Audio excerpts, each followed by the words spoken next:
நாகை மாவட்டத்தில் உள்ள நாகப்பட்டினம், கீழ்வேளூர், வேதாரண்யம் ஆகிய 3 சட்டமன்ற தொகுதிகளுக்கான இறுதி வாக்காளர் பட்டியல் வெளியிடப்பட்டது.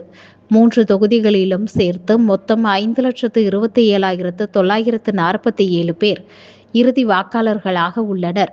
2,909 வாக்காளர்கள் பட்டியலில் இருந்து நீக்கம் செய்யப்பட்டுள்ளனர்.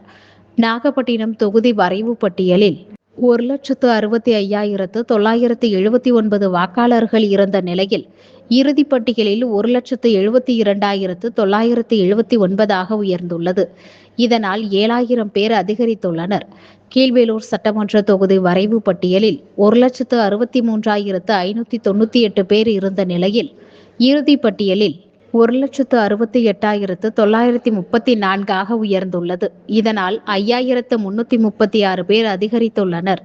வேதாரண்யம் சட்டமன்ற தொகுதி வரைவு பட்டியலில் 1,80,815 பேர் இருந்த நிலையில் இறுதிப் பட்டியலில் 1,86,034 உயர்ந்துள்ளது.